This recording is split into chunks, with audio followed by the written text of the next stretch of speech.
আসসালামু আলাইকুম। কর্মমুখী রসায়ন অনুশীলনী হিরো এই ক্লাসে তোমাদের সবাইকে স্বাগতম। আমরা ইতিমধ্যেই প্রায় কেমিস্ট্রির অনেকগুলো চ্যাপ্টারের অনুশীলনী এমসিকিউ সলভ করছি। তো আজকে আমরা কর্মমুখী রসায়ন এমসিকিউ গুলাকে সলভ করব এবং একদম শুধুমাত্র সলভ করব বা উত্তরগুলো বলবো এমন কিন্তু না, তোমাকে ব্যাখ্যা সহ প্রত্যেকটা প্রশ্ন সলভ করে দিব এবং তার সাথে অ্যাডিশনাল ইনফোগুলো লিখে দিব, যেগুলো তোমার কিন্তু অবশ্যই কি করতে হবে, মনে রাখতে হবে। তো আমরা ডিরেক্ট চলে যাই কর্মমুখী রসায়নের প্রথম প্রশ্নে। যে ভাইয়া আমাদের প্রথম প্রশ্ন আমাদেরকে বলতেছে যে খাদ্যদ্রব্য পচনে তোমার অন্যতম সহায়ক কি, অর্থাৎ খাদ্যদ্রব্যকে পচায় ফেলতে কে সাহায্য করে এই নিচের গুলোর মধ্যে। সো মনে রাখবো ভাইয়া যে খাদ্যদ্রব্যর পচনে সহায়ক ভূমিকা পালন করে কে, খাদ্যদ্রব্যর পচনে সহায়ক ভূমিকা পালন করে হচ্ছে দুইজন। তুমি H2O অথবা অক্সিজেন, অর্থাৎ অক্সিজেন জাতীয় জিনিসপাতি যেখানে পাবা, পানি, অক্সিজেন এই জাতীয় জিনিসপাতি যেখানে পাবা, সেগুলো আলটিমেটলি কি করে, খাবার দ্রব্যকে পচায় ফেলে। তাহলে তুমি যখনই পানি অথবা অক্সিজেন পাবা, অর্থাৎ খাবারের উপরে পানি জমলে অথবা অক্সিজেন থাকলে সেই খাবারটা কি হবে, তোমার পচে যাওয়ার সম্ভাবনা বেশি থাকে। তাহলে খাবার দ্রব্য পচনে সহায়ক কে ভাইয়া, এখানে অক্সিজেন দেখো সুন্দর মতো অপশনে দেওয়া আছে। তাহলে এই হচ্ছে আমাদের প্রথম প্রশ্ন যে খাদ্যদ্রব্য পচনের সহায়ক কে, অক্সিজেন। এরপরে আসো যে আচ্ছা আরেকটা কথা, এই অক্সিজেন কি করে, এই অক্সিজেন কি করে, খাবার দ্রব্যকে তোমার জারণ এবং বীজজনের মাধ্যমে ভেঙে ফেলে। ঠিক আছে, এইভাবে সে কি করে, তোমার পচানোর কাজটা করে, জারণ এবং বীজজন এর মাধ্যমে এই কাজটা সে কি করে থাকে। এরপর নিচের কোনটি প্রাকৃতিক খাদ্য সংরক্ষক? হ্যাঁ, প্রাকৃতিক খাদ্য সংরক্ষকের মধ্যে কি কি আছে? প্রাকৃতিক খাদ্য সংরক্ষক, প্রাকৃতিক খাদ্য সংরক্ষক। সো ভাইয়া প্রাকৃতিক খাদ্য সংরক্ষকের মধ্যে আছে তোমার আমাদের লবণ, সোডিয়াম ক্লোরাইড, তারপর আমাদের চিনি, এরপর ভাইয়া সরিষার তেল, এগুলো মোস্ট কমন। ঠিক আছে, সরিষার তেল, তারপরে তোমার হলুদ, মরিচ, আদা, এগুলো সবই কি প্রাকৃতিক খাদ্য সংরক্ষক। ঠিক আছে, আমি ডিরেক্ট এগুলাকে লিখলাম মশলা। ঠিক আছে, অর্থাৎ যত মশলা জাতীয় জিনিসপাতি আছে এগুলো সবই কি ভাইয়া প্রাকৃতিক খাদ্য সংরক্ষক। সো প্রাকৃতিক ভাবে আমরা খাবারকে সংরক্ষণ করার জন্য লবণ, তারপরে চিনি, সরিষার তেল, মশলা এগুলা ইউজ করি। তো আমাদের এখানে কোনটা দেওয়া আছে ভাইয়া? Formalin, sulphur dioxide, sodium chloride. এই দেখো আমাদের লবণের কথা বলে দেওয়া আছে। তাহলে প্রাকৃতিক খাদ্য সংরক্ষককে আমাদের লবণ হচ্ছে একটা প্রাকৃতিক খাদ্য সংরক্ষক। ওকে ভাইয়া, পরের প্রশ্নে যাই। নিরাপদ কৃত্রিম খাদ্য সংরক্ষক হিসেবে পরিচিত কোনটি? আচ্ছা, নিরাপদ কৃত্রিম খাদ্য সংরক্ষক সব থেকে পরিচিত খাদ্য সংরক্ষক বললে তো বেশিরভাগ সময় দেখবা অপশনে সোডিয়াম বেনজয়েট অথবা বেনজয়িক অ্যাসিডের লবণ থাকে। পরিচিত খাদ্য সংরক্ষকের মধ্যে হয় ভাইয়া সোডিয়াম বেনজয়েট থাকে, আর নয়তো বেনজয়িক অ্যাসিড থাকে, নয়তো বেনজয়িক অ্যাসিড। ঠিক আছে, বেনজয়িক অ্যাসিড। সেগুলা কি ভাইয়া? এগুলো পরিচিত খাদ্য সংরক্ষক। সো আমাদেরকে বলছে যে নিচের কোনটি পরিচিত খাদ্য সংরক্ষক এবং কৃত্রিম, কিন্তু কৃত্রিম। তাহলে কৃত্রিম মধ্যে কোনটা আছে ভাইয়া? Sodium benzoate. এখানে প্রত্যেকটাই কৃত্রিম, দেখো এখানে প্রত্যেকটাই কৃত্রিম খাদ্য সংরক্ষক। এইটা বাদে তোমরা জানো এটা দিয়ে কি করে, তোমার ফল পাকায়, তাই না? সেটা বাদ এটাও দেখো, ক্যালসিয়াম প্রোপানয়েড কি হয় ভাইয়া, তোমার প্রিজারভেটিভস, এবং সোডিয়াম নাইট্রেটে কিন্তু প্রিজারভেটিভস, যে মাছ মাংস সংরক্ষণে ব্যবহার করা হয়। বাট সোডিয়াম বেনজয়েটটা অনেক পরিচিত। ঠিক আছে, সেটা এই ক্ষেত্রে অ্যান্সার। কৃত্রিম খাদ্য প্রিজারভেটিভস কোনটি? আচ্ছা, তার আগে আমরা একটু প্রিজারভেটিভস নিয়ে পড়াশোনা করি। হ্যাঁ, কৃত্রিম প্রিজারভেটিভস, কৃত্রিম প্রিজারভেটিভস, কৃত্রিম প্রিজারভেটিভস। সো মনে রাখবা যে ভাই কৃত্রিম প্রিজারভেটিভস তিনটা ভাগে বিভক্ত। ভাই কৃত্রিম প্রিজারভেটিভস তিনটা ভাগে বিভক্ত, কৃত্রিম প্রিজারভেটিভস তিনটা ভাগে বিভক্ত। কি কি ভাইয়া? একটাকে আমরা বলি অ্যান্টি মাইক্রোবায়াল, অ্যান্টি মাইক্রোবায়াল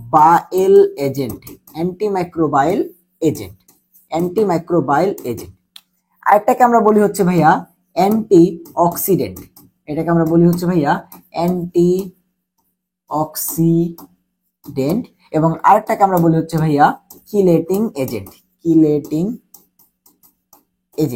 এই তিন ধরনের তোমার কি আছে ভাইয়া কৃত্রিম প্রিজারভেটিভস আমরা ইউজ করি।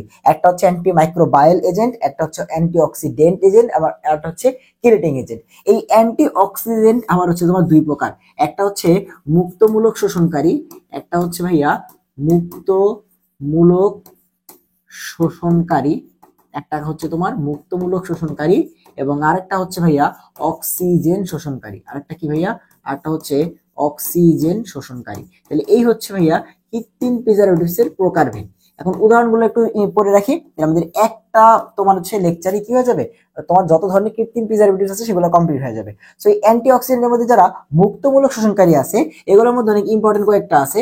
কি কি ভাইয়া? বিএইচএ, বিএইচটি, এরপরে হচ্ছে ভাইয়া টিবিএইচকিউ, টিবিএইচকিউ এবং প্রোপাইল গ্যালেট এবং হচ্ছে প্রোপাইল গ্যালেট এবং হচ্ছে কি ভাইয়া প্রোপাইল গ্যালেট। আর অক্সিজেন শোষণকারীর মধ্যে কি আছে জানো? হ্যাঁ, ভিটামিন সি, ভিটামিন ই, এরপরে হচ্ছে ভাইয়া অধাতু সেলেনিয়াম, অধাতু সেলেনিয়াম। এগুলো হচ্ছে অক্সিজেন শোষণকারী, এগুলো হচ্ছে তোমার মুক্তমূলক শোষণকারী। বাকি রইল কিলেটিং এজেন্ট এবং হচ্ছে অ্যান্টিমাইক্রোবায়াল এজেন্ট। কিলেটিং এজেন্টের মধ্যে আছে হচ্ছে তোমার ইডিটিএ, মেইনলি ইডিটিএ এবং ইথাইলিন ডাইঅ্যামিন, এটাকে আমরা বলি হচ্ছে ইথাইলিন ডাইঅ্যামিন বা ইএন, ইথাইলিন ডাইঅ্যামিন বা ইএন। সো ইডিটিএ এবং ইথাইলিন ডাইঅ্যামিন হচ্ছে কিলেটিং এজেন্ট। এবং অ্যান্টিমাইক্রোবায়াল এজেন্টের মধ্যে কি কি আছে? এটার মধ্যে আছে হচ্ছে তোমার সোডিয়াম বেনজয়েট, অনেকগুলো আছে এটার মধ্যে, যে ভাই সোডিয়াম বেনজয়েট, সোডিয়াম বেনজয়েট বা হচ্ছে বেনজয়িক অ্যাসিড। তারপরে হচ্ছে তোমার নাইট্রাইট জাতীয় যে যৌগগুলো আছে, নাইট্রাইট, নাইট্রেটের সাথে নাইট্রেট জাতীয় যৌগগুলো আছে এবং এগুলো হচ্ছে নাইট্রেট এবং নাইট্রেটটা ইম্পর্টেন্ট, এগুলো হচ্ছে মাছ মাংস সংরক্ষণে ব্যবহার করা হয়। এরপর হচ্ছে আমাদের ভিনেগার, ভিনেগার, তারপরে সাইট্রিক অ্যাসিড, এগুলো সব হচ্ছে অ্যান্টিমাইক্রোবায়াল এজেন্ট। সাইট্রিক অ্যাসিড এগুলো হচ্ছে অ্যান্টিমাইক্রোবায়াল এজেন্ট। তাহলে কৃত্রিম প্রিজারভেটিভস তিন রকমের হতে পারে ভাইয়া, অ্যান্টিমাইক্রোবায়াল এজেন্ট, অ্যান্টিঅক্সিডেন্ট এজেন্ট এবং কিলেটিং এজেন্ট। ভাইয়া অ্যান্টিমাইক্রোবায়াল এজেন্টের মধ্যে আছে সোডিয়াম বেনজয়েট, বেনজয়িক অ্যাসিড, তারপরে তোমার হচ্ছে propanoate, calcium propanoate, sodium propanoate, তারপরে হচ্ছে তোমার sorbate, nitrate, nitrite, vinegar, citric acid. Antioxidant দুই প্রকার, মুক্তমূলক শোষণকারী, অক্সিজেন শোষণকারী। মুক্তমূলক শোষণকারীর মধ্যে আছে বিএইচএ, বিএসটি, টিবিএইচকিউ, প্রোপাইল গ্যালেট। আর অক্সিজেন শোষণকারীর মধ্যে আছে ভিটামিন সি, ভিটামিন ই এবং অধাতু সেলেনিয়াম। এবং কিলেটিং এজেন্টের মধ্যে কি আছে? ইডিটিএ। ঠিক আছে, কিলেটিং এর মধ্যে কি আছে? ইডিটিএ। এখন এই যে ইডিটিএ, এই ইডিটিএ সম্পর্কে তোমার কি জানতে হবে? যে ইডিটিএ এই পৃথিবীতে সব থেকে বেশি ব্যবহৃত কি এজেন্ট? Chelating agent. ইডিটিএ সব থেকে বেশি ব্যবহৃত কিলেটিং এজেন্ট। ঠিক আছে, তাহলে আমাদের এখন এই প্রশ্নে আসো, আমাদের কি জিজ্ঞাসা করছিল যে ভাই নিচের কোনটি কৃত্রিম খাদ্য প্রিজারভেটিভস? তো এর মধ্যে যেটা থাকবে সেটাই, তাই তো? সো আমরা দেখছিলাম সোডিয়াম ক্লোরাইড, এটা হচ্ছে কি ভাই তোমার প্রাকৃতিক, তাই না? চিনি, এটা হচ্ছে প্রাকৃতিক। ফরমালডিহাইড বা ফরমালিন তো প্রিজারভেটিভসই না, তাই না? ফরমালিন তো আর প্রিজারভেটিভস না। এই দেখো আমাদের বেনজয়িক অ্যাসিড দেওয়া আছে, সোডিয়াম বেনজয়েট বা বেনজয়িক অ্যাসিড, তাহলে এটা হচ্ছে কি ভাই আমাদের কৃত্রিম তোমার হচ্ছে খাদ্য প্রিজারভেটিভস, যেটা আলটিমেটলি কোন কিসের মধ্যে পড়ছে? অ্যান্টিমাইক্রোবায়াল এজেন্টের মধ্যে পড়ছে। ঠিক আছে, তাহলে এবার আমরা দেখো বাকি সব অ্যান্সার করতে পারবো। নিচের কোনটি অ্যান্টিমাইক্রোবায়াল এজেন্ট? তাহলে এই দেখো একদম এই পাশে যারা ছিল, ঠিক আছে ভাইয়া সোডিয়াম। আচ্ছা বলছে নিচের কোনটি অ্যান্টিমাইক্রো নয়, বলছে নয়। তো সোডিয়াম বাইসালফাইড, সালফাইড জাতীয় যৌগ তোমার অ্যান্টিমাইক্রোবায়াল। পটাশিয়াম বাইসালফাইড, এটাও অ্যান্টিমাইক্রোবায়াল। নাইট্রেট জাতীয় যৌগগুলা। কিন্তু ফরমালিন, এটা তো তোমার হচ্ছে এমনি বুঝতে পারতেছো, ফরমালিন তো প্রিজারভেটিভসই না, ফরমালিন তো প্রিজারভেটিভসই না, ফরমালিন তো প্রিজারভেটিভসই না। ওকে, এরপর প্রিজারভেটিভস রূপে ব্যবহৃত সাইট্রিক অ্যাসিডের পিএইচ মান। সো এই মানটা কত হবে ভাইয়া? এই মানটা দেখো বইয়ের মধ্যে দেওয়া আছে 3.14। মানটা দেখো বইয়ের মধ্যে দেওয়া আছে কত ভাইয়া? 3.14। এবং এটা মেডিকেল নাকি জাহাঙ্গীরনগর ইউনিভার্সিটিতেও আসছে। ঠিক আছে, অনুশীলনীতে আরেকবার দেওয়া আছে। সাইট্রিক অ্যাসিডের পিএইচ কত? 3.14। খাদ্য সংরক্ষকে ব্যবহৃত অ্যান্টিঅক্সিডেন্ট বলছে। এই যে অ্যান্টিঅক্সিডেন্টস আমরা জানি দুই রকমের আছে, একটা হচ্ছে মুক্তমূলক শোষণকারী, একটা হচ্ছে অক্সিজেন শোষণকারী। মুক্তমূলকের মধ্যে আছে বিএইচএ, বিএসটি, টিবিএইচকিউ, প্রোপাইল গ্যালেট। আর অক্সিজেন শোষণকারীর মধ্যে আছে ভিটামিন সি, ভিটামিন ই এবং হচ্ছে অধাতু সেলেনিয়াম। আমরা এখানে দেখি কোনটা দেওয়া আছে। ইডিটিএ তো কিলেটিং এজেন্ট, C6H12O6 তোমার গ্লুকোজ তো হচ্ছে এগুলোর কোনটার মধ্যে ছিল না। অ্যাসিডিক অ্যাসিড বা ভিনেগার তো তোমার হচ্ছে অ্যান্টিমাইক্রোবায়াল। তাহলে যে বিএইচটি, এটা হচ্ছে আমাদের কি? বিএইচটি হচ্ছে আমাদের অ্যান্টিঅক্সিডেন্ট, বিএইচটি হচ্ছে আমাদের অ্যান্টিঅক্সিডেন্ট। ওকে, পরের প্রশ্ন, কৃত্রিম অ্যান্টিঅক্সিডেন্ট কোনটি? সেম প্রশ্ন। তো দেখো ভিটামিন সি, ভিটামিন সি কিন্তু প্রকৃতিতে পাওয়া যায়। অ্যান্টিঅক্সিডেন্ট ঠিক আছে, তুমি বলতে পারো ভাই এটা তো অ্যান্টিঅক্সিডেন্ট, ঠিক আছে, বাট এটা কিন্তু কৃত্রিম না, কৃত্রিম না। ঠিক আছে, প্রকৃতিতেই পাওয়া যায়। সোডিয়াম ক্লোরাইড তো তোমার হচ্ছে অ্যান্টিঅক্সিডেন্টই না, চিনি তো তোমার হচ্ছে অ্যান্টিঅক্সিডেন্টই না। এই যে প্রোপাইল গ্যালেট, দেখো এর মধ্যে কি কি ছিল? বিএইচএ, এই দেখো চারটার মধ্যে এটা ছিল, যে বিএইচএ, বিএইচটি, টিবিএইচকিউ এবং প্রোপাইল গ্যালেট, এরা কি ছিল? অ্যান্টিঅক্সিডেন্ট। এবং কেমন অ্যান্টিঅক্সিডেন্ট? মুক্তমূলক শোষণকারী। আমাদের তো এত কিছু জানতে চাই নেই, আমাদের বলছে কোনটা অ্যান্টিঅক্সিডেন্ট, অ্যান্সার হচ্ছে প্রোপাইল গ্যালেট। অ্যান্সার কি হচ্ছে? অ্যান্সার হচ্ছে প্রোপাইল গ্যালেট। সো তুমি ওই জায়গা থেকেই এখন সবকিছু অ্যান্সার করতে পারবা। পরে প্রশ্ন, বিএইচএ এর পুনরূপ কি ভাইয়া? আচ্ছা, বিএইচএ মানে হচ্ছে বিউটাইলেটেড হাইড্রোক্সি অ্যানিসল। ভাইয়া বিএইচএ এটার মানে হচ্ছে বিউটাইলেটেড হাইড্রোক্সি অ্যানিসল। বিউটাইলেটেড হাইড্রোক্সি অ্যানিসল, এটা দেখবা প্রথমে মেবি দেওয়া আছে বিউটাইলেটেড, এই যে বিউটাইলেটেড hydroxy anisole, বিউটাইলেটেড hydroxy anisole, বিউটাইলেটেড hydroxy anisole. So এরপরে আসো, তেল এবং চর্বিযুক্ত খাদ্যকে সংরক্ষণ করতে কি ব্যবহার করা হয়? এই যে আমাদের যে অ্যান্টিঅক্সিডেন্ট যারা আছে, মনে রাখবা তেল এবং চর্বিকে দূর করতে আমাদের কি ব্যবহার করা হয়? অ্যান্টিঅক্সিডেন্ট ইউজ করা হয়, অ্যান্টিঅক্সিডেন্ট। তেল এবং চর্বি জাতীয় খাদ্য সংরক্ষণে অ্যান্টিঅক্সিডেন্ট ব্যবহার করা হয়, এবং তার মধ্যে কি আছে? ওই যে বিএইচএ, বিএসটি, টিবিএইচকিউ এবং প্রোপাইল গ্যালেট, আবার ভিটামিন সি, ভিটামিন ই এবং অধাতু সেলেনিয়াম। এর মধ্যে কি কি আছে দেখো, বিএইচএ টা অপশনে দেওয়া আছে, তাহলে এটা হচ্ছে কি আমাদের তেল এবং চর্বি জাতীয় খাদ্য সংরক্ষণে, তেল এবং চর্বি জাতীয় খাদ্য সংরক্ষণে অ্যান্টিঅক্সিডেন্ট ব্যবহার করা হয়। সবজি সংরক্ষণের নিচের কোনটিতে সবজিকে ডুবিয়ে রাখা হয়? সবজিকে প্রথমত তোমার হচ্ছে গরম করে সিদ্ধ করে লবণের মধ্যে ডুবিয়ে রাখা হয়। সবজিকে সংরক্ষণ করতে হলে সবজিকে গরম করে তোমার হচ্ছে লবণের মধ্যে চুবিয়ে রাখা হয়। তাহলে আমাদেরকে বলছে কোনটা? এই দেখো, সবজিকে তোমার হচ্ছে লবণের মধ্যে কি করা হয়? তোমার হচ্ছে ডুবিয়ে রাখা হয়, সবজিকে লবণের মধ্যে ডুবিয়ে রাখা হয়। পরের প্রশ্ন, আম কোটাজাতকরণে, ভাই আম এবং কাঁঠাল এটা খুবই ইম্পর্টেন্ট। আম এবং কাঁঠাল কোটাজাতকরণে তোমার হচ্ছে সাইট্রিক অ্যাসিড তোমার হচ্ছে ব্যবহৃত হয়। কত? সাইট্রিক অ্যাসিড, সাইট্রিক অ্যাসিড অনেক বেশি ইম্পর্টেন্ট। আম এবং কাঁঠাল কোটাজাতকরণে সাইট্রিক অ্যাসিড ব্যবহার করা হয়, আম এবং কাঁঠাল কোটাজাতকরণে সাইট্রিক অ্যাসিড ব্যবহৃত হয়। সো দেখো এখানে দেওয়া আছে, এই যে কোনটি ব্যবহৃত হয়? সাইট্রিক অ্যাসিড, আম এবং কাঁঠাল কোটাজাতকরণে সাইট্রিক অ্যাসিড। নিম্নের কোন অ্যাসিডটি আম এবং কাঁঠাল, দেখো সেম প্রশ্ন আবার আসছে, কোন অ্যাসিডটি? হয় সাইট্রিক অ্যাসিড। সাইট্রিক অ্যাসিড হচ্ছে তোমার আম এবং কাঁঠাল তৈরিতে বা কোটাজাতকরণে ব্যবহার করা হয়, তৈরিতে না, কোটাজাতকরণে। জুস সংরক্ষণের নিচের কোনটি? জুস অনেক বেশি ইম্পর্টেন্ট। জুসে মনে রাখবা যে সোডিয়াম বেনজয়েট বা বেনজয়িক অ্যাসিড। জুসে কি ভাইয়া? সোডিয়াম বেনজয়েট অথবা বেনজয়িক অ্যাসিড, ঠিক আছে। সোডিয়াম বেনজয়েট যেখানে আছে সেখানে বেনজয়িক অ্যাসিডও আছে, ঠিক আছে। সো ভিনেগার না, পটাশিয়াম মেটাবাইসালফাইট না, সালফার ডাইঅক্সাইড না, সোডিয়াম বেনজয়েট। কোন সংরক্ষণে ব্যবহার করা হয়? জুস সংরক্ষণে। অনেক বেশি ইম্পর্টেন্ট একটা প্রশ্ন, যে জুস সংরক্ষণে কোনটা ভাইয়া? Sodium benzoate. পরের প্রশ্ন, মাছ মাংস, এটা তো আরো বেশি ইম্পর্টেন্ট প্রশ্ন ভাই। মাছ মাংস মানেই নাইট্রেট এবং নাইট্রাইট, মাছ মাংস মানেই নাইট্রেট এবং নাইট্রাইট, মাছ মাংস মানেই নাইট্রেট এবং নাইট্রাইট। মাছ মাংস সংরক্ষণে নাইট্রেট, যেখানে তুমি পাবা নাইট্রেট, সেটাই হবে আমাদের অ্যান্সার। সো মাছ মাংস মানেই নাইট্রেট, অনেক বেশি ইম্পর্টেন্ট কিন্তু, ঠিক আছে, অনেক বেশি ইম্পর্টেন্ট। দুধ কি? আচ্ছা, বইতে এই প্রশ্নটা ভুল অ্যান্সার দেওয়া আছে, ভাই কারেক্ট করে দিচ্ছি, এবং স্যার নিজেই বইতে দিয়ে রাখছে যে ভাই দুধ কি? দুধ হচ্ছে, হ্যাঁ দুধ হচ্ছে কলওয়েট শ্রেণীর, দুধ হচ্ছে কলওয়েট শ্রেণীর একটি, কলওয়েট শ্রেণীর হবে, কলওয়েট শ্রেণীর একটি ইমালশন। দুধ কি? কলওয়েট শ্রেণীর একটি ইমালশন। সো এখানে দুধ হচ্ছে কি? একটা কলওয়েট শ্রেণীর ইমালশন। অনেক বেশি ইম্পর্টেন্ট, কারণ বইতে ভুল দেওয়া আছে, অনেক বেশি ইম্পর্টেন্ট কারণ বইতে ভুল দেওয়া আছে, বইতে সল দেওয়া আছে। দুধ কিন্তু সল না, দুধ কি?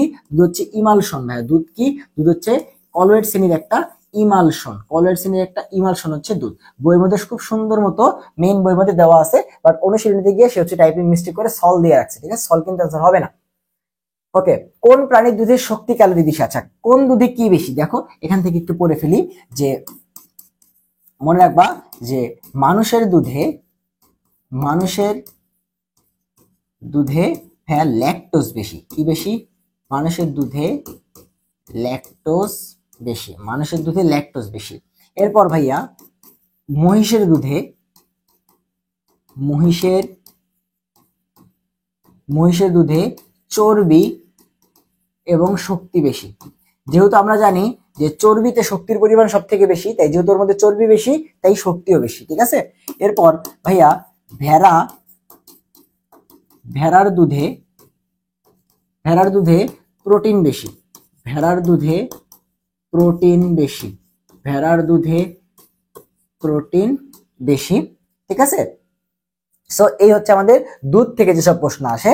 আর আরেকটা জেনে রাখো, একবার আসছিল যে গাভীর দুধ আমরা গরুর দুধ যেটা বলি যে গাভীর দুধে তোমার হচ্ছে পানি কত পার্সেন্ট, গাভীর দুধে পানি হচ্ছে তোমার 87.2%, এটা একবার আসছিল।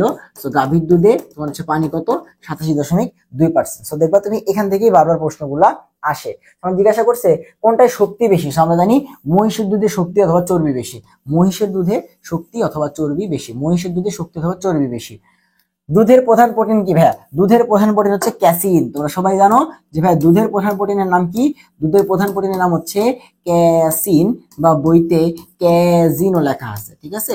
সো এই যে ক্যাসিন বা ক্যাসিন এটা কত প্রকার ভাইয়া, 4 প্রকার। জাস্ট এতটুকু জেনে রাখো যে এই ক্যাসিন কত প্রকার হইতে পারে ভাইয়া, 4 প্রকার হইতে পারে। ক্যাসিন কত প্রকার হইতে পারে, 4 প্রকার। সো দুধের প্রধান প্রোটিনের নাম কি, ক্যাসিন। দুধের প্রধান প্রোটিনের নাম কি, ক্যাসিন। দুধের প্রধান প্রোটিনের নাম হচ্ছে ভাইয়া ক্যাসিন।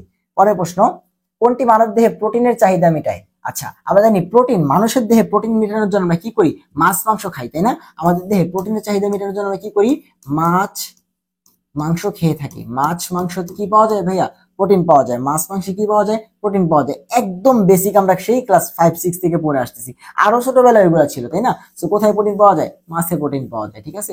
সেরকম প্রশ্ন পরীক্ষাতে আসে, এগুলো কোন বোর্ডে যেন আসছে। এরপরে আসো, দুধে নিচের কোন আয়ন সমূহ বেশি? আচ্ছা, আমরা জানি দুধের মধ্যে, মনে রাখবা দুধের মধ্যে ক্যালসিয়াম, পটাশিয়াম এবং ক্লোরিন এই আয়নগুলা বেশি থাকে। দুধের মধ্যে ক্যালসিয়াম, পটাশিয়াম এবং হচ্ছে ক্লোরিন এই আয়নগুলা বেশি থাকে। দুধের মধ্যে পটাশিয়াম, ক্যালসিয়াম এবং ক্লোরিন আয়নগুলা বেশি থাকে। সো দুধের মধ্যে ভাইয়া পটাশিয়াম, ক্যালসিয়াম এবং ক্লোরিন আয়নটা বেশি থাকে, ঠিক আছে।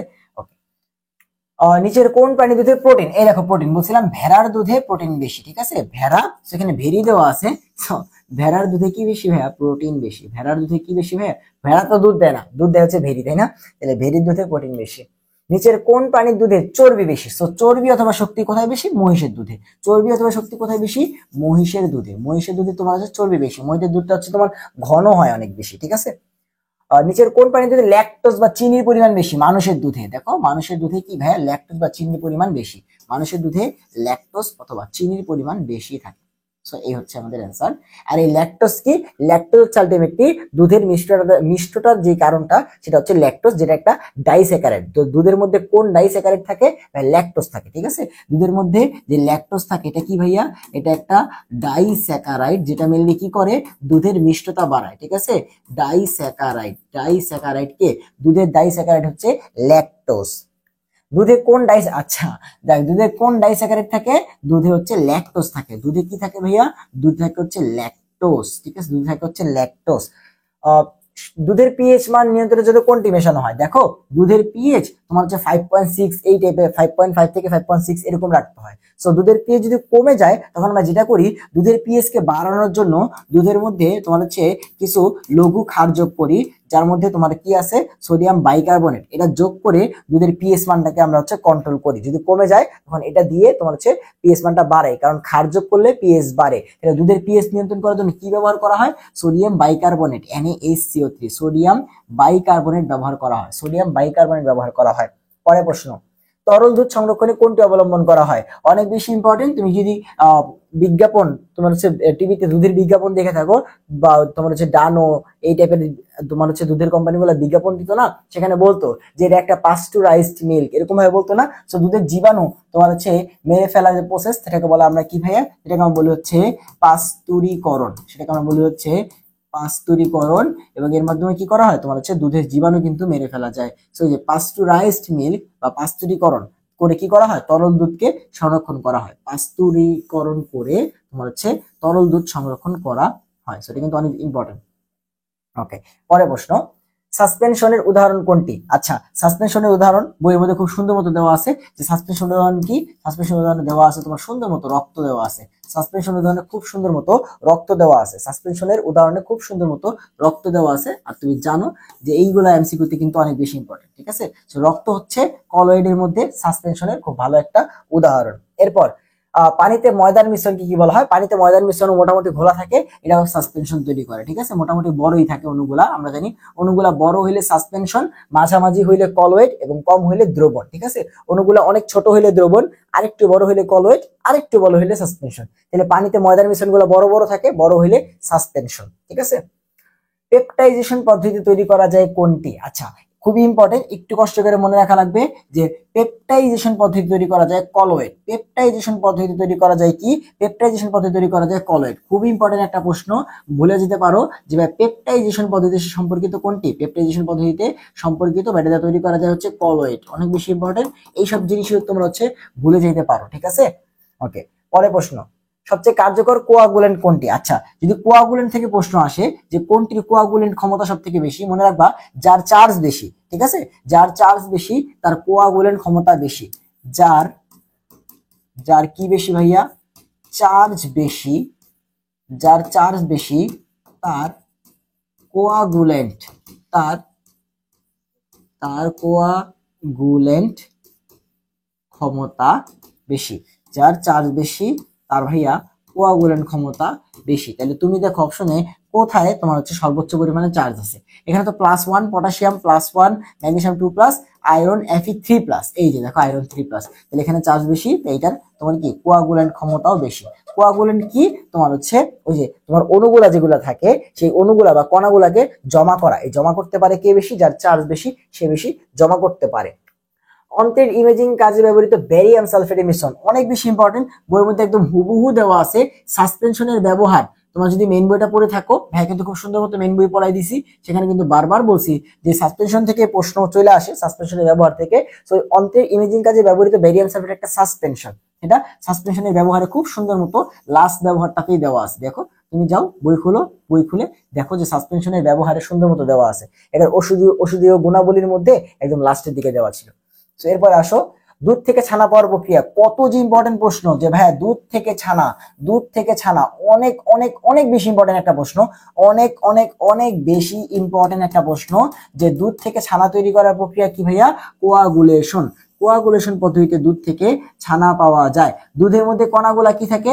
তোমার হচ্ছে ছড়াই ছিটায় থাকে, তো তরল, ওগুলাকে সবগুলাকে কাছে আনলে কি হয়? জমাট বাঁধে ছানা তৈরি করে। তাহলে দেখো কোয়াগুলেশন মানে কি? যে অণুগুলাকে কাছাকাছি আনা, তাই তো? তাহলে কোয়াগুলেশনের মাধ্যমে কি হয়? দুধ থেকে ছানা পাওয়া যায়। মাখনকে পানি মুক্ত, মাখনের মধ্যে যে পানি থাকে সেই মাখনটাকে আমরা ধরে যদি চাপ দিই তাহলে পানিগুলা বের হয়ে যাবে, মাখনটা পড়ে থাকবে। তাহলে মাখনকে কি করা হয়? মাখনকে পানি মুক্ত করতে, অনেক বেশি ইম্পর্টেন্ট, মাখনকে পানি মুক্ত করতে কি করা হয়? চাপে দলিত করা হয়। মাখনকে চাপ দিয়ে দলিত করে মাখন থেকে পানি দূর করা হয়। মাখনকে চাপ দিয়ে দলিত করে মাখন থেকে কি দূর করা হয় ভাইয়া? পানি দূর করা হয়। নেক্সট প্রশ্ন, ট্যালকম পাউডারের মূল উপাদান। আচ্ছা, ট্যালকম পাউডার থেকে তোমার যে প্রশ্নটা আসবে সেটা হচ্ছে প্রধান উপাদান কি? প্রথম প্রশ্ন এটা যে ট্যালকম পাউডারের প্রধান উপাদান কি ভাইয়া? ট্যাল্ক। তো নাম থেকে মনে রাখতে পারবা ট্যালকম পাউডারে কি থাকে? ট্যাল্ক। এবং এইটার সংজ্ঞা এত বেশি ইম্পর্টেন্ট, মনে রাখবা 3টা ম্যাগনেসিয়াম অক্সাইড, 4টা সিলিকন ডাইঅক্সাইড এবং পানি, এই যোগটাকে বলা হচ্ছে ট্যাল্ক। সো ট্যালকম পাউডারের মূল উপাদান হচ্ছে ট্যাল্ক। এবং এরপরে মনে রাখবা যে বেবি পাউডার, যেটা বেবি পাউডারে তোমার সেখানেও ট্যাল্ক ইউজ করা হয়, বাট বেবি পাউডারের বেবি পাউডার যেটা, হ্যাঁ বেবি পাউডার, সেখানেও ট্যাল্ক ইউজ করা হয়। বাট বেবি পাউডার সম্পর্কে একটা স্পেশাল ইনফরমেশন হচ্ছে, বেবি পাউডারের যেহেতু বেবি, এটা মানে কি বাচ্চা, সো বাচ্চাদের শরীরে তোমার হচ্ছে অনেক বেশি পরিমাণে কেমিক্যাল ইউজ করতে পারে না। সো বাচ্চাদের শরীরে অ্যান্টিসেপটিক রূপে জীবাণু মারার জন্য কি ইউজ করা হয় ভাইয়া? Boric acid. অনেক বেশি ইম্পর্টেন্ট যে বেবি পাউডারে ট্যাল্ক তো ইউজ করাই হয়, তার সাথে আরেকটা জিনিস ইউজ করা হয়, তার নাম কি? সেটা হচ্ছে বোরিক অ্যাসিড। সংকেত কি? H3BO3, H3BO3, boric acid. অনেক বেশি ইম্পর্টেন্ট যে বেবি পাউডারে কি ইউজ করা হয়? Boric acid. এবং ট্যাল্কের যে জিনিসটা, এটাও ইম্পর্টেন্ট যে ট্যাল্কের সংকেত এবং কোথায় ইউজ করা হয়। তো দেখো প্রশ্ন করছে আমাদের যে ভাই ট্যালকম পাউডারের মূল উপাদান কি? ট্যাল্ক। ট্যালকম পাউডারের মূল উপাদান কি? ট্যাল্ক। নাম থেকে বলা যায় যে ট্যালকম পাউডারের মূল উপাদান হচ্ছে ট্যাল্ক। পরের প্রশ্ন, ট্যালকম পাউডারের প্রধান উপাদান, সেম প্রশ্ন, ট্যাল্ক। ট্যালকম পাউডারের প্রধান উপাদান কি ভাইয়া? ট্যাল্ক। পরের প্রশ্ন, ট্যালকম পাউডারের মূল উপাদানের সংকেত, এই যে 3টা ম্যাগনেসিয়াম অক্সাইড, 4টা সিলিকন ডাইঅক্সাইড, পানি, এটাকে বলা হয় ট্যালকম পাউডারের মূল উপাদান। দেখো একটানা 3টা প্রশ্ন দিয়ে রাখছে, সেম প্রশ্ন। ওরে বাবা 4টা হয়ে গেল। সে ট্যালকম পাউডারের মূল উপাদান কি? দেখো এটা আসলে কত বেশি ইম্পর্টেন্ট একটা প্রশ্ন। স্যারের কি হচ্ছে তোমার মাথা খারাপ হয়েছে যে 4টা প্রশ্ন একটা না একটা টপিকের উপর করবে? না, এটার ইম্পর্টেন্স বেশি, এটা বারবার বোর্ডে আসছে, তাই সে হচ্ছে কি এই প্রশ্নটা বারবার রাখছে। যে ট্যালকম পাউডারের মূল উপাদান কি? তোমার 3টা ম্যাগনেসিয়াম অক্সাইড, 4টা সিলিকন ডাইঅক্সাইড এবং পানি, এটাকে বলা হয় তোমার হচ্ছে ট্যাল্ক। এটাকে বলা হয় কি ভাইয়া? ট্যাল্ক। বেবি পাউডারে, এই তো চলে আসো, সেম প্রশ্ন আমরা যা পড়ছি এখান থেকেই পাবা যে বেবি পাউডারে অ্যান্টিসেপটিক রূপে ব্যবহার করা হয়, অনেক বেশি ইম্পর্টেন্ট বোরিক অ্যাসিড। এজন্য আমরা কি বলি যে বোরিক পাউডার দাও, শরীরে ঘামাসি হচ্ছে বাচ্চার তখন বোরিক পাউডার দেয় অনেকে সাদা সাদা, তাই না? তাহলে এটা কি থাকে, তোমার হচ্ছে বোরিক অ্যাসিড। বেবি পাউডারে অ্যান্টিসেপটিক রূপে কি থাকে ভাইয়া, বোরিক অ্যাসিড। পরে প্রশ্ন, ভ্যানিশিং ক্রিমের প্রধান উপাদান কোনটি? সো ভ্যানিশিং ক্রিমের প্রধান উপাদান হচ্ছে ভাইয়া গ্লিসারিন মোনোস্টিয়ারেট। কি ভাইয়া, glycerine, glycerine মোনোস্টিয়ারেট, glycerine মোনোস্টিয়ারেট, glycerine মোনোস্টিয়ারেট।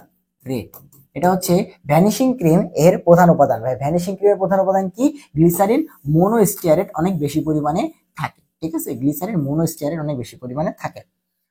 Cold ক্রিমে lubricating agent রূপে, অনেক বেশি ইম্পর্টেন্ট, অনেকেই তোমার হচ্ছে স্কিপ করে যায় এই প্রশ্নটা, ঠিক আছে, এবং বইতে অনেক একদম চাপা করে দেওয়া আছে। যদিও ভাইয়া মেন বই ক্লাসে পড়াইছিলাম যে লুব্রিকেটিং এজেন্ট হিসেবে কি ইউজ করা হবে ভাইয়া, তরল প্যারাফিন, অনেক বেশি ইম্পর্টেন্ট ভাইয়া, তরল প্যারাফিন ইউজ করা হয়, তরল প্যারাফিন ইউজ করা হয়। কোল্ড ক্রিমে লুব্রিকেটিং এজেন্ট রূপে ভাইয়া তরল প্যারাফিন ইউজ করা হয়, তরল প্যারাফিন ইউজ করা হয়, লুব্রিকেটিং এজেন্ট রূপে ভাইয়া তরল প্যারাফিন ইউজ করা, এটা কিন্তু ইম্পর্টেন্ট।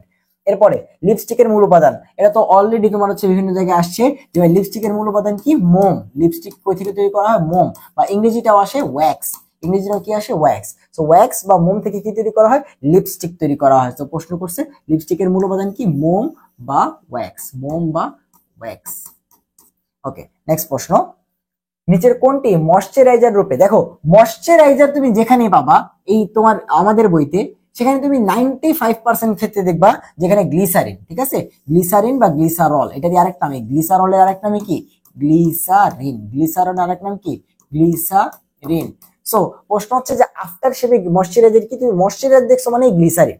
এবং আফটার শেপ সম্পর্কে আরেকটা জিনিস জেনে রাখো যে আফটার শেপে তোমার ডিন্যাচার্ড অ্যালকোহল কিসের জন্য ব্যবহার করা হয়, অ্যান্টিসেপটিক রূপে। এটা কি হিসেবে ব্যবহার করা হয়, অ্যান্টিসেপটিক, অ্যান্টিসেপটিক রূপে ডিন্যাচার্ড অ্যালকোহল ব্যবহার করা হয়। ডিন্যাচার্ড অ্যালকোহল মানে কি, আমাদের ইথানল, ডিন্যাচার্ড অ্যালকোহল মানে কি, আমাদের ইথানল, ঠিক আছে। সো এটা একটু জেনে দেখো, যেহেতু এটা আমরা জানছি যে ময়শ্চারাইজার হচ্ছে গ্লিসারিন, গ্লিসারল, অথবা অ্যালোভেরাও থাকে কিন্তু, ঠিক আছে, অ্যালোভেরা, অ্যালোভেরা, তারপরে তোমার হচ্ছে অলিভ অয়েল বা জলপাইয়ের তেলও কিন্তু থাকে, বাট এখানে হচ্ছে কি আমাদের গ্লিসারিন দেওয়া আছে। তুমি 95% ক্ষেত্রে দেখবা গ্লিসারিন হচ্ছে ময়শ্চারাইজার, 95 না বেশিরভাগই ক্ষেত্রে, মানে 100% মোটামুটি আমাদের বইতে সব গ্লিসারিন। টয়লেট ক্লিনারের মূল উপাদান, আচ্ছা এখানে আসলে একটা কনফিউশন যে ভাইয়া ক্লিয়ার করে দিচ্ছি, একটার মধ্যে দেখবা কমপক্ষে 5টা প্রশ্ন সলভ হয়ে যাবে। যে ভাইয়া টয়লেট ক্লিনার, টয়লেট ক্লিনারে থাকবে কি ভাইয়া, সোডিয়াম হাইড্রোক্সাইড, অথবা এটার বাংলা নাম কি, কস্টিক সোডা, কস্টিক সোডা। তাহলে টয়লেট ক্লিনারে থাকে সোডিয়াম হাইড্রোক্সাইড বা কস্টিক সোডা। আর গ্লাস ক্লিনার, কি ক্লিনার, গ্লাস ক্লিনার, গ্লাস ক্লিনারে থাকে হচ্ছে অ্যামোনিয়াম হাইড্রোক্সাইড। এখানে সোডিয়াম হাইড্রোক্সাইড, এটা কি অ্যামোনিয়া হাইড্রোক্সাইড, বা এটাকে আমরা বলি অ্যামোনিয়ার দ্রবণ, অ্যামোনিয়ার দ্রবণ। তাহলে অনেক বেশি ইম্পর্টেন্ট যে ভাইয়া গ্লাস ক্লিনার এবং টয়লেট ক্লিনার তোমাদের প্যাচ লাগে। গ্লাস টয়লেট ক্লিনারে থাকে সোডিয়াম হাইড্রোক্সাইড বা কস্টিক সোডা, আর গ্লাস ক্লিনারে থাকে হচ্ছে অ্যামোনিয়াম হাইড্রোক্সাইড বা অ্যামোনিয়ার দ্রবণ। আমাদেরকে প্রশ্ন করছে যে ভাইয়া টয়লেট ক্লিনার মানে সোডিয়াম হাইড্রোক্সাইড বা কস্টিক সোডা, সোডিয়াম হাইড্রোক্সাইড বা কস্টিক সোডা। তুমি দেখো যে একটা না কয়টা প্রশ্ন আমরা এই টপিকেই পাই। টয়লেট ক্লিনারের মূল উপাদানকে সোডিয়াম হাইড্রোক্সাইড, টয়লেট ক্লিনারের মূল উপাদানকে সোডিয়াম হাইড্রোক্সাইড।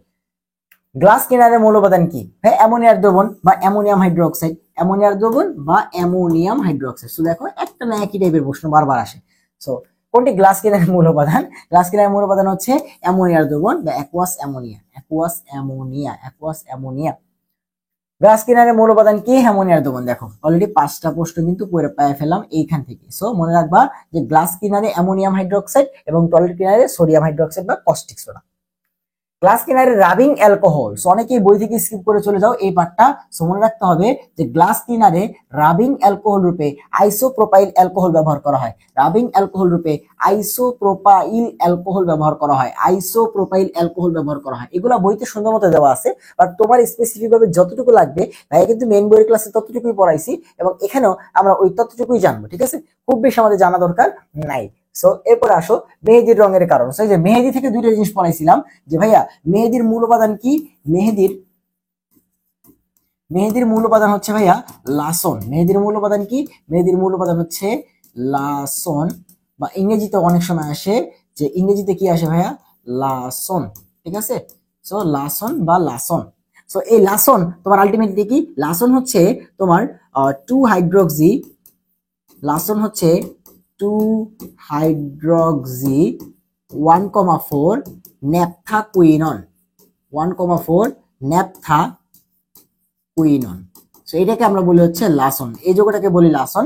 এইটার কারণে আলটিমেটলি কি হয়? তোমার হচ্ছে মেহেদির আলটিমেটলি কালারটা লাল হয়। এবং মেহেদির পিএইচটা তোমার হচ্ছে 5.5 থেকে 5.6 এই রেঞ্জে থাকলে ভালো কাজ করে, মানে ওই তোমার ওই মেহেদিটা ভালো কাজ করে। পিএইচ সেন্সটা মোটামুটি অম্লীয় রেঞ্জে রাখা হয়, পিএইচ সেন্সটা মোটামুটি কি রাখা হয় ভাই? অম্লীয় রেঞ্জে রাখা হয়। তাহলে এই মেহেদি থেকে দুইটা কথা জানলে ইনাফ যে মেহেদির তোমার হচ্ছে উপাদান কি?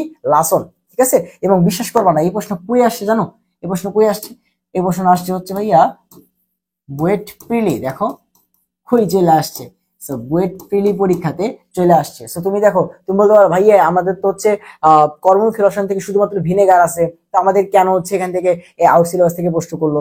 যে কেমিস্ট্রিতে আসলে আউট সিলেবাস বলতে কিছু নাই, থিওরিটিক্যাল এমসিকিউ পুরো বই থেকে আসে। হ্যাঁ, বড় বড় টপিক যেগুলো আছে সেগুলো হয়তো তোমার হচ্ছে শর্ট সিলেবাস থেকে করবে, বাট থিওরিটিক্যাল প্রশ্ন পুরো বই থেকে করে, ঠিক আছে? সো থিওরিটিক্যাল প্রশ্নে আসলে কেমিস্ট্রি কোনো শর্ট সিলেবাস নাই। সো এটা কি অ্যান্সার হচ্ছে লাসন। মেহেদি পাতার মূল উপাদান কি? লাসন। গাজন প্রক্রিয়ায় কোন পদ্ধতি, আমরা কি কোনো প্রশ্ন স্কিপ করে গেলাম না? গাজন প্রক্রিয়ায় কোন পরিবর্তন সম্পন্ন হয়? সো গাজন মানে কি? গাজন মানে হচ্ছে তুমি গ্লুকোজ থেকে শুরু করে ইথানল পর্যন্ত যে যাবা, গ্লুকোজ থেকে ইথানল পর্যন্ত যেই প্রসেসগুলো ফলো করবা, ইথানল, গ্লুকোজ থেকে শুরু করে ইথানল পর্যন্ত, এগুলাকে বলা হয় ভাই গাজন। গ্লুকোজ থেকে ইথানল কি কি বলা হয় ভাইয়া? গাজন। গ্লুকোজ থেকে ইথানল পর্যন্ত কি বলা হয় ভাই? গাজন, ঠিক আছে? সো কি দেওয়া আছে? গ্লুকোজ থেকে ইথানল শুরু দিতে দেওয়া আছে। ওকে, এরপর আসো ভিনেগারে কি থাকে? আমরা জানি ভিনেগারে কি থাকে ভাইয়া? 6 থেকে 10% অ্যাসিটিক অ্যাসিড, CH3COO8। তাহলে বাকিটুকু পানি, 94 থেকে তোমার হচ্ছে 90%। তাহলে 6 থেকে 10% অ্যাসিটিক অ্যাসিডকে আমরা কি বলি? ভিনেগার। 6 থেকে 10% অ্যাসিটিক অ্যাসিডকে আমরা কি বলি? ভিনেগার। ওকে, এরপর আসো ভিনেগার তৈরিতে কোনটির জলীয় দ্রবণ ব্যবহার করা হয়? Acetic acid. এটা কি আর বলতে হয়? ভিনেগার মানে তো 6 থেকে 10% জলীয় দ্রবণ, তাহলে হচ্ছে অ্যাসিটিক অ্যাসিড ব্যবহার করা হয়। মল্ট ভিনেগার প্রস্তুতিতে সুক্রোজের আদ্র বিশ্লেষণ, দেখো আমরা সবাই জানি যে ভাই সুক্রোজের আদ্র বিশ্লেষণ কি দিয়ে করতে হয়? ইনভার্টেজ এনজাইম দিয়ে। সুক্রোজের আদ্র বিশ্লেষণ কি দিয়ে করতে হয়? ইনভার্টেজ এনজাইম দিয়ে। সেখান থেকে তৈরি হয় কি তোমার হচ্ছে গ্লুকোজ প্লাস ফ্রুক্টোজ, দেন সেইটাকে তুমি যখন হচ্ছে জাইমেস এনজাইম দিয়ে করো, সেখান থেকে ইথানল, তাকে জারণ করলে অ্যাসিডিক অ্যাসিড, সেখান থেকে ভিনেগার তৈরি হয়। তাহলে সুক্রোজের আদ্র বিশ্লেষণ হচ্ছে ইনভার্টেজ এনজাইম। ফরমালিনে কি থাকে ভাই? ফরমালিন মানে হচ্ছে, ফরমালিন কি ভাইয়া? ফরমালিন, ফরমালিন অনেক পরিচিত একটা যৌগ, তোমরা জানো। ফরমালিন কি তোমার হচ্ছে 40% মিথানেল, 40% মিথানেল এবং 60% পানি। মিথানেল মানে কি আমাদের HCHO, HCHO। তাহলে এটা হচ্ছে আমাদের কি ভাইয়া? ফরমালিন। এটা হচ্ছে কি ভাইয়া? এটা হচ্ছে আমাদের ফরমালিন। সো প্রশ্ন করছে কোনটি ফরমালিন ভাইয়া? ফরমালিনে কত পার্সেন্ট মিথানেল থাকে? প্রশ্ন করছে ফরমালিনে কত পার্সেন্ট মিথানেল থাকে? 40% মিথানেল থাকে আর 60% পানি থাকে। 40% হচ্ছে মিথানেল থাকে। ওকে, নিচের কোনটি ন্যাচারাল ফুড প্রিজারভেটিভস? আগে বলছিলাম লবণ, চিনি, সরিষার তেল, মশলা। সো এই যে প্রথমে দেওয়া আছে সল্ট বা লবণ, ঠিক আছে? তাহলে তার নিচের অপশন পড়ার কোনো প্রয়োজনই নেই। এটা হচ্ছে আমাদের সল্ট, হচ্ছে ন্যাচারাল। কোনটি প্রাকৃতিক? আবারও সরি, কোনটি প্রাকৃতিক নয় বলছে? তো সরিষার তেল তো প্রাকৃতিক, চিনি প্রাকৃতিক, অ্যাসিডিক অ্যাসিড বা ভিনেগার তো প্রাকৃতিক না, ঠিক আছে? এটা তো কেমিক্যাল, ঠিক আছে? অ্যাসিডিক অ্যাসিড বা ভিনেগার তো কেমিক্যাল। এরপরে আসো কোনটি কৃত্রিম? আচ্ছা, এই যে সোডিয়াম বেনজয়েড পাইছো, আর কি দেখবা বলো? কৃত্রিম মানে সোডিয়াম বেনজয়েড। এবং সরিষার তেল প্রাকৃতিক, চিনি প্রাকৃতিক, কোনটি নয়তো হবে না, তাই না? তো সোডিয়াম বেনজয়েড হচ্ছে আমাদের কি? কৃত্রিম প্রিজারভেটিভ, এবং এটা কি? Microbial agent. ওই একটা সাইডের মধ্যে সবকিছু নিয়ে আসছিলাম। ওকে, ফুড প্রিজারভেটিভস এ ব্যবহৃত সাইট্রিক অ্যাসিডের পিএইচ কত? দেখো একবার আমরা পাইছিলাম পিএইচ হচ্ছে 3.14, একবার আমরা পাইছিলাম 3.14, একবার আমরা পাইছিলাম কি ভাইয়া? 3.14। কাঁঠাল কর্জাতকরণ সেম সাইট্রিক অ্যাসিড, ঠিক আছে? কাঁঠাল এবং আম কর্জাতকরণে আগেই পড়ে আসছি সাইট্রিক অ্যাসিড। কাঁঠাল এবং আম কর্জাতকরণে সাইট্রিক অ্যাসিড। গাভীর দুধে কত পার্সেন্ট পানি থাকে? মানে তোমাকে স্পেশালি বলছিলাম যে ভাই এই যে এই জিনিসটা একবার আসছিল, তুমি এটা মনে রেখে দাও, ঠিক আছে? সবগুলার পানি তুমি মনে রাখতে পারবা না, বাট এই যে গাভীর দুধের যদি অলরেডি পরীক্ষাতে একবার আসছে, আবার যদি কপি আসে তুমি যেন পারো। 87.2%, 87.2% কি থাকে? গাভীর দুধে পানি থাকে। এবং কোনটাই কি বেশি সেটা কিন্তু অলরেডি পড়ছি। দুধে কোন ডাইস্যাকারাইড থাকে? দেখছো বারবার এগুলো এই প্রশ্নগুলো আসে, এগুলো কিন্তু অ্যাডমিশনে আসা প্রশ্ন, এগুলা শেষ দিকে যেগুলো থাকে সেগুলো অ্যাডমিশন আসা প্রশ্ন। দুধে কি থাকে? ল্যাকটোজ থাকে, তাই না? দুধে ডাইস্যাকারাইড হিসেবে কি থাকে? ল্যাকটোজ, যেটা কি করে? দুধের মিষ্টতা বাড়ায়, দুধের মিষ্টি স্বাদটাকে কন্ট্রোল করে, দুধের মিষ্টতা বাড়ায়। বলতে মুখের কথা মুখে রয়ে গেছে, এখান থেকে প্রশ্ন চলে আসছে কি ভাইয়া? ল্যাকটোজ, ঠিক আছে? কি ভাইয়া? ল্যাকটোজ। গাভীর দুধে খাদ্য ক্যালোরি তোমার হচ্ছে কত পার্সেন্ট? আচ্ছা, গাভীর দুধে খাদ্য ক্যালোরি কত পার্সেন্ট এটা তোমাকে মনে রাখা লাগবে কষ্ট করে, যে ভাই গাভীর দুধে তোমার প্রতি 100 গ্রামে, গাভীর দুধে প্রতি 100 গ্রামে কতটুকু W/V% হিসাব করে তুমি পানি পাবা, ক্যালোরি পাবা, সেটা হচ্ছে 70, ঠিক আছে? তোমাকে মনে রাখা লাগবে যে 70% W/V ক্যালোরি পাওয়া যায় প্রতি 100 গ্রামের মধ্যে, ঠিক আছে? প্রতি 100 গ্রাম দুধের মধ্যে তুমি 70 কিলো ক্যালোরি কি পাবা? শক্তি পাবা।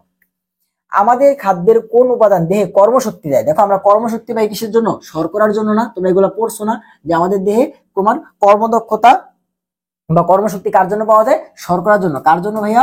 শর্করা বা স্যাকারাইডের জন্য, শর্করার জন্য, তাই না? এই জন্য আমরা কি খাই? ভাত খাই, রুটি খাই, এগুলা খাই, সেগুলা কি আমাদের শর্করা আমাদের কর্মশক্তি দেয়। যে তাপ শক্তির যোগান দেয় কে? তোমার হচ্ছে স্নেহ পদার্থ, তাই না? আমিষ কি করে? আমাদের দেহের ক্ষয় পূরণ করে, নতুন কোষ তৈরি করে, এগুলো হচ্ছে আমিষ। বাট কর্মদক্ষতা দেয় কে? শর্করা। কোন শর্করাটি মানবদেহে পরিপাকের কাজে এবং শক্তি উৎপাদনে সব থেকে বেশি ব্যবহার করা হয়? তোমরা সবাই জানো যে গ্লুকোজ থেকে গ্লাইকোজেন, গ্লাইকোজেন থেকে গ্লুকোজ, যারা বায়োলজি একবার হলেও পড়ছো তারা এটা খুব ভালো মতো জানো যে গ্লুকোজ থেকে গ্লাইকোজেন করে আমাদের লিভারের মধ্যে গ্লাইকোজেন আকারে তোমার সঞ্চিত থাকে, আবার আমাদের শক্তি লাগলে সেই গ্লাইকোজেন ভেঙে গ্লুকোজে পরিণত হয়, তাই না? আমরা জানি আমাদের গ্লুকোজ যেটা, এটা হচ্ছে কি আমাদের পরিপাক থেকে শুরু করে দেহে শক্তি উৎপাদন সহ সবকিছুতে সব থেকে বেশি ব্যবহার করা হয়, কারণ এই গ্লুকোজই কি হয়? শ্বসন প্রক্রিয়া ভেঙে গিয়ে শক্তি উৎপাদন করে, তাই না? তো আমরা কি করছি? ছোটবেলা থেকে শ্বসনে পড়তাম। ট্যালকম পাউডারের মূল উপাদান ভাই কতবার আসবে এই প্রশ্ন বলো? 4বার, ওখানে 5বার ছিল আর একবার নাও 6বার। একই প্রশ্ন যে ট্যালকম পাউডারের মূল উপাদান কি? ট্যাল। এরকম মনে করে দেখো কি ছিল? 3টা ম্যাগনেসিয়াম অক্সাইড, 4টা সিলিকন ডাইঅক্সাইড এবং পানি, এটাকে বলা হয় কি ভাই? ট্যাল। এটা কি বলা হয় ভাই? ট্যাল। নেইল পলিশের দ্রাবক, এই যে একটা ইউনিক প্রশ্ন পাইছো, এটা তুমি জাহাঙ্গীরনগরে আসছিল যে ভাই নেইল পলিশের দ্রাবক কি? নেইল পলিশের দ্রাবক হচ্ছে ভাইয়া ইথাইল অ্যালকোহল। নেইল পলিশের দ্রাবক হচ্ছে ইথাইল অ্যালকোহল বা আমাদের ইথানল। তোমাকে কষ্ট করে মনে রাখা লাগবে যে নেইল পলিশের দ্রাবক কি? Ethyl alcohol. নেইল পলিশের দ্রাবক কি? Ethyl alcohol. সো যেগুলো একটু কষ্ট করে মনে রাখা লাগবে সেগুলো কিন্তু ভাই বারবার বলতেছি যে নেইল পলিশের দ্রাবক কি? Ethyl alcohol. মেহেদি পাতার নিজা, সেটা তো বলছি যে 2-হাইড্রোক্সি-1,4-ন্যাপথাকুইনন, 2-হাইড্রোক্সি-1,4-ন্যাপথাকুইনন বা লাসন, 2-হাইড্রোক্সি-1,4-ন্যাপথাকুইনন বা লাসন, 2-হাইড্রোক্সি-1,4-ন্যাপথাকুইনন বা লাসন হচ্ছে আমাদের মেহেদি পাতার মধ্যে থাকে বা মেহেদি পাতার মূল উপাদান। গাজন পদ্ধতিতে ইথানল উৎপাদনের জন্য কোনটি ব্যবহার করা হয়? আমরা জানি যে আমাদের শ্বেত সার বা তোমার স্যাকারাইড থেকে শুরু করে আলটিমেটলি আমরা কি করি? সেখানে তৈরি করি বা স্টার্চ, তাই না? তো স্টার্চ কি? একটা শ্বেত সার। তো শ্বেত সার থেকে শুরু করে আমরা কি তৈরি করি? তোমার হচ্ছে ইথানল তৈরি করি, সেখান থেকে ভিনেগার তৈরি করি, তাই না? গাজন পদ্ধতিতে। ভিনেগার সম্পর্কে কোনটা সত্য না? তো ভিনেগার সম্পর্কে কোনটা ঠিক না বা কোনটা মিথ্যা বলছে এখানে একটু দেখি তো। সো আমরা একটু খুঁজে দেখি যে কোনটা এখানে সত্য না। সো প্রথম অপশনটা পড়ো, ইথানিক অ্যাসিডের 6 থেকে 10% জলীয় দ্রবণ, কিন্তু সত্য কথা বলছে। ভিনেগার মানে তো অ্যাসিড, ইথানিক অ্যাসিডের 6 থেকে 10% জলীয় দ্রবণ। খাবার প্রক্রিয়াজাতকরণের পরে বাষ্পায়িত হয় না। আচ্ছা, ইথানিক অ্যাসিডকে আমরা দেই কিসের জন্য? তোমার খাদ্য প্রিজারভেটিভ সংরক্ষণ করার জন্য। তো ও তোমার হচ্ছে খাবার প্রক্রিয়াজাতকরণ করার পর, সংরক্ষণ করার পরে বাষ্পীয়তা না হয়ে খাবারের মধ্যে থেকে গেলে সেটা যদি আমরা খাই তাহলে আমরা কি বাঁচবো? তাহলে ও কি তোমার হচ্ছে এই জিনিসটা কি যাইয়েছে ওর সাথে? ও হচ্ছে একটা প্রিজারভেটিভস, ওরে খাবারের মধ্যে দিছিলাম খাবার সংরক্ষণ করার জন্য। তো ও যদি হচ্ছে খাবার প্রক্রিয়াজাতকরণ করার পরেও খাবার থেকে বাষ্পায়িত না হয় তাহলে কি আমাদের জন্য ক্ষতিকর না ভালো? ক্ষতিকর। তাহলে কি ঠিক রেখেছে? ঠিক লেখে নাই। তাহলে এই জিনিসটা কি আমাদের ভুল। বাকিগুলো একটু পড়ি। ধরো তুমি এটা জানো না, বাকিগুলো একটু পড়ো। খাবার এবং দেহের পিএইচ এর সমতা বজায় রাখে, ওকে একটা অ্যাসিড। কৃত্রিম বা রাসায়নিক ফুড প্রিজারভেটিভস, লেখো তিনটেই এখানে রাইট, তাহলে একটাই রং, তাই কি? এটা হচ্ছে বলছে কোনটা ঠিক না? এই যে এটা ঠিক না, ওকে থাইকা যায় না, ও বাষ্পায়িত হয়ে যায়, তো এখানে লিখছে বাষ্পায়িত হয় না। ওকে, নিচের কোনটি প্রিজারভেটিভস রূপে ব্যবহৃত হয়? আচ্ছা, সো এখানে দেখো এই প্রশ্নে একটা পেঁচাল আছে যে ভাই এখানে তো নাইট্রাইটও আছে, আবার এখানে তো এই যে সোডিয়াম এর ইথানয়েটের লবণ আছে, তাই না? তারপরে যে বেনজোইক অ্যাসিডের লবণ আছে এবং সোডিয়াম সালফেট আছে। সো এই যে এইটাও তো অ্যান্সার হইতে পারে, এটাও তো অ্যান্সার হইতে পারে, এটাও তো অ্যান্সার হইতে পারে। বাট এটা কোন সেন্সে প্রশ্নটা করছে একদম প্রথম দিকে মনে আছে কিনা, যে সব থেকে বেশি ব্যবহৃত কৃত্রিম প্রিজারভেটিভস কে?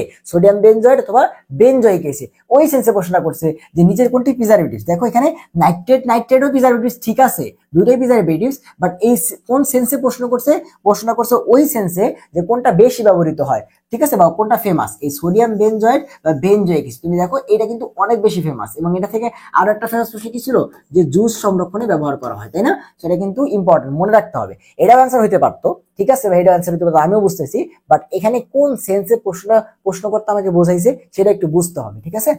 ওকে, শতকরা হিসেবে দুধের প্রধান উপাদান কি? দুধের মধ্যে বেশিরভাগই থাকে পানি, ঠিক আছে?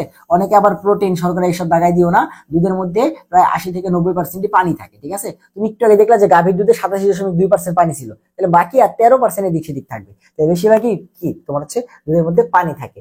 কোন আয়নের স্বল্প পরিমাণে কোয়াগুলেশন দ্রুত করে? সো কোয়াগুলেশন ক্ষমতা কার বেশি হবে? যার চার্জ বেশি। তুমি একটু দেখো, সোডিয়াম প্লাস হচ্ছে +1, সোডিয়াম হচ্ছে +1, ম্যাগনেসিয়াম 2+, ব্যারিয়াম 2+, অ্যালুমিনিয়াম 3+। যার চার্জ বেশি তার কোয়াগুলেশন ক্ষমতা বেশি, যার চার্জ বেশি তার কোয়াগুলেশন ক্ষমতা বেশি। ওকে, নেক্সট প্রশ্ন, কোনটি অ্যান্টি অক্সিডেন্ট?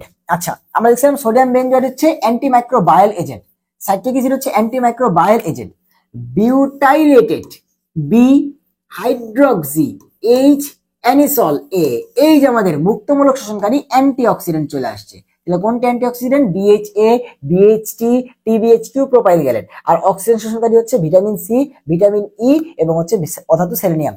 এগুলা কি? Antimicrobial, antimicrobial, antimicrobial. আর কিলেটিং এজেন্ট দুইজন, ইডিটিএ এবং হচ্ছে তোমার ইথাইলিন ডাইঅ্যামিন। সো পরের প্রশ্ন আমরা চলে যাই। ওকে, এবার চলে আসে বহুপদী প্রশ্ন। তাহলে এই হচ্ছে আমাদের তোমার কর্মমুখী রসায়নের যে এমসিকিউ গুলো আছে, অনুশীলনী, যেগুলো হচ্ছে আমাদের বহুপদীর আগ পর্যন্ত। এটা তুমি দেখো, মোটামুটি তুমি যদি মেন বই একবার হলে পড়ে থাকো, ভাই কিন্তু মেন বইয়ের 10টা চ্যাপ্টারের উপরে ক্লাস টোটালি দিয়ে দিছি। তো 10টা চ্যাপ্টারের উপরে তুমি 1 থেকে 1.5 ঘন্টার মধ্যে মেন বইটা পড়ে ফেলবা। তারপরে তুমি যখন এখান থেকে আবার এই সলভ গুলা করবা, তুমি দেখবা তোমার ওই মেন বই তো সব পড়া হবেই, এটা পড়লে তোমার ওই জিনিসটা আবার রিভাইজ হয়ে যাবে, একদম তোমার পুরা জিনিসটা কভার হয়ে যাবে, ঠিক আছে? এটা তোমাদের সাথে দেখা হবে অন্য চ্যাপ্টারের অনুশীলনী এমসিকিউতে। সেই পর্যন্ত সবাই ভালো থাকো, সুস্থ থাকো, আল্লাহ হাফেজ।